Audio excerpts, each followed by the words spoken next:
Hey guys, Logan Bell's here, and welcome to another episode of Logan Bell's Football Talk, where I'll be giving 10 plus minute long discussions about any subject that is football related. And this episode is going to be me gathering my thoughts on the whole game that kicked off last night. And you already know what it is. It's about the Alabama, excuse me, and the Florida State game. Alabama won that game 24-7. So yeah, I watched the whole game last night. And after watching it, I was disappointed. I'm not going to lie. I felt nothing but disappointed.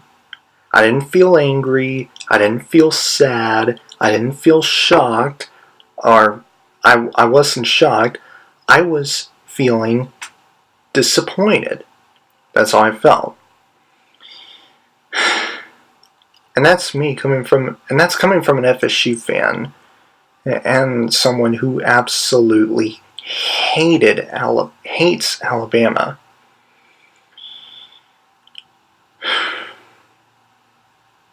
But I don't feel, how do I put this?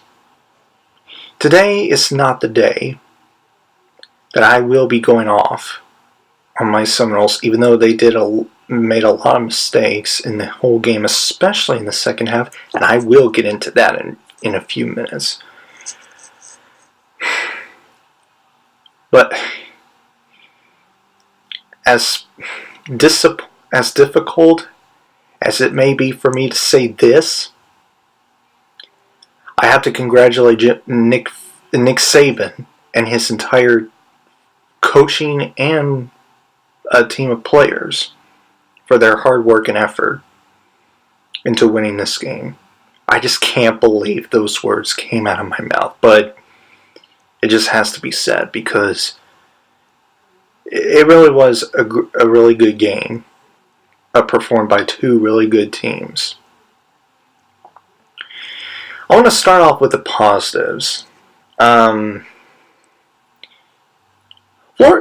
FSU's offense, for the most part, did a pretty solid job. They didn't do so well in most of their third downs, but again, they actually made some pretty big plays, especially in the first half of the game, which really surprised me. And I was all excited about it. And yeah, FSU's offense made some pretty big passing plays. DeAndre Francois did a decent job. I would say above average job. Especially in the first half. In the second half, though, no. And I'm still be getting into that. The defense, or FSU's defense, wow. They played lights out. And I know people already said this, but Florida State's defense did so very well. Now, I've given Charles Kelly for bringing out his terrible defense from both last year and the year before in a few games from two of those previous years, like one of them against Louisville. But I'm not going to give him flack and his defense flack for this performance in this game because their defense is really good. I was actually impressed. They stopped Alabama's offense on third downs, which I hoped Florida State's defense would do. Because last year, their defense was not good. And the year before that, they also weren't that good. But this game, they shined their moments, defensive moments. And I gotta give them praise for that. And Charles Kelly, I will apologize to you and give you props for that. So forgive me. Anyway, moving on. What I'm gathering a lot of things in my head, and I'm having a hard time trying to pick one to talk about. Cam Akers, he didn't do very much, but all the running plays he had, he did a good job. I would like to see him play more often, though. Are there any more positives? Jimbo's playmaking, for the most part, was good. There were like a couple or more plays that Jimbo Fisher had his offensive team made that I didn't really expect. Like he made some tricky playmaking plays that I didn't really expect. I was like, wow, that's a really good trick. Yeah, but yeah, those tricky plays that Jimbo Fisher has made for the offensive players were really interesting and very well done. Alabama's defense, yeah, blah, blah, blah, they're good. Really good.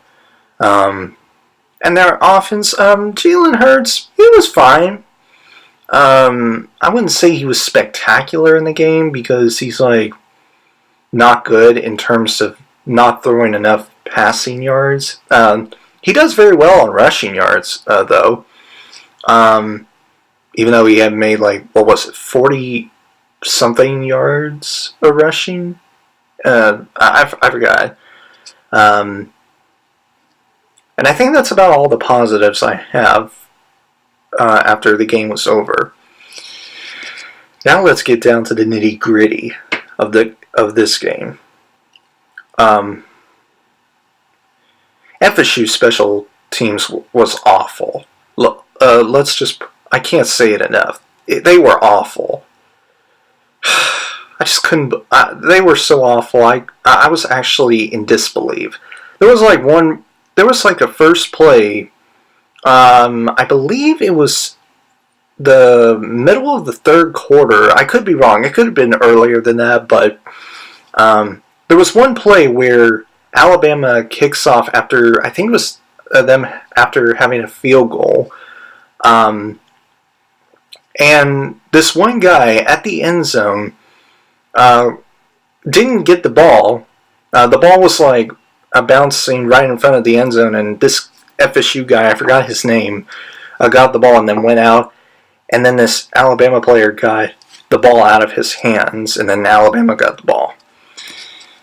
I was just like, special teams, really? You guys are not good. You got to put yourselves together. They're not the only issue I have with this game, though. DeAndre Francois, I already mentioned that in the first half he did somewhat of a good job. But in the second half, what was it, 2 or 3 interceptions he made in the second half of the game? Are you kidding me? Really? Come on, man. That's not enough to win the game. You can't win that way. Having an interception or two, that's going to cost you the whole game. Come on. It was almost as if Jimbo Fisher didn't realize that it would come down to the whole interception things or whatever. It was almost, yeah. It almost felt like Jimbo Fisher wanted DeAndre Francois to make some big passing plays to get a few first downs, and then a couple of them turned out to be interceptions. That's just me though. It's just me. But yeah, DeAndre Francois, he given up the ball twice or 3 times. I can't remember which one. It might have been 2. Please prove me wrong in the comments section below. There's more to talk about, but I can't really put my finger on what it is. Well, the third downs between both teams in third downs didn't do so well. Alabama, I already mentioned this in my last Logan Bell's Football Talk episode before this one, where I talked about 3 ways for my team to beat Alabama. And one of those 3 things was do not make any turnovers. And that is exactly what happened last night to DeAndre Francois. FSU made 3 turnovers, 2 of which were interceptions for DeAndre Francois, I think. And it's just, I already said this, but you cannot win that way. You can't win with a turnover or 2 or 3 or even more. You can't win that way. That's going to cost you the whole game. I was just like, come on, DeAndre Francois. Really? Come on, you're better than that, man. But anyway, after that, he went down with a knee injury in the 4th quarter, from what I last checked, and he didn't. He had a knee injury. For those who had not watched the game in the 4th quarter, and Jimbo Fisher in his post, what was it? Post a press. I forgot what it. I'm not really a huge expert on the post-game press conference. Oh yeah, press conference. I'm sorry, my bad. I'm retarded. Anyway, Jimbo Fisher said in his post-game press conference that he wouldn't confirm.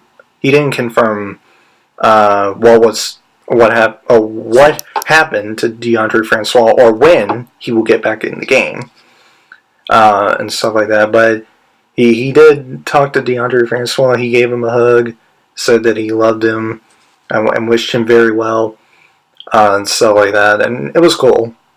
Jimbo Fisher, I have a hell of a lot of respect for you, man. Hell of a lot of respect. I love Jimbo Fisher. Great coach, great playmaker for his players. Yeah.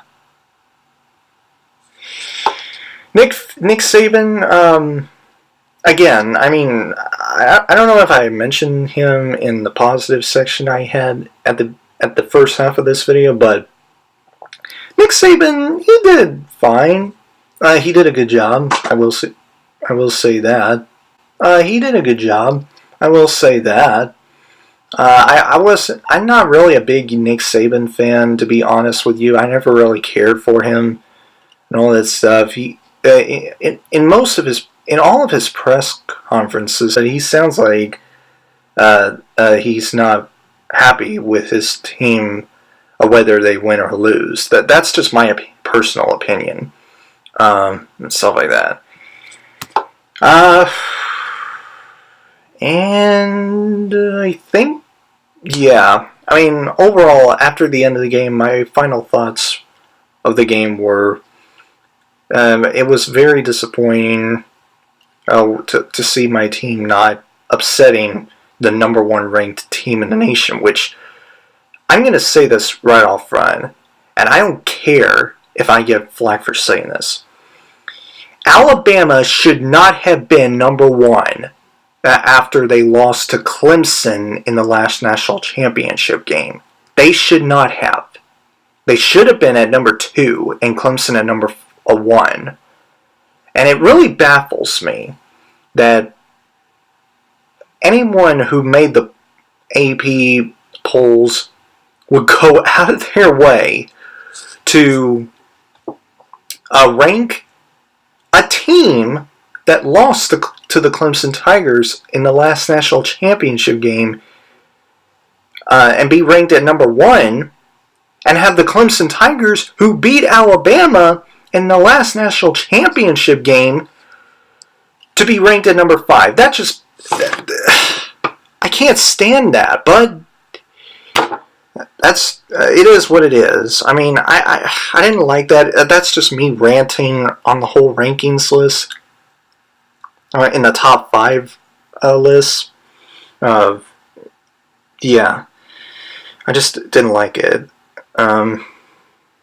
Anyway, I think that's about it. Those are all my thoughts, both positively and negatively, about the whole game, the Alabama and Florida State game. So, anyway, guys, if you enjoyed this video, please click the like button and comment down below to let me know what you think. Did you think that Alabama won, or did you think Florida State lost? Let me know in the comments below. And if you enjoyed what you've seen here and you want to see future videos from me, please click the subscribe button and turn on the notification bell so that you never miss a video. And I will see you guys in the next video. Have a great week, Battle Squad, and as always, fight the good fight. Peace!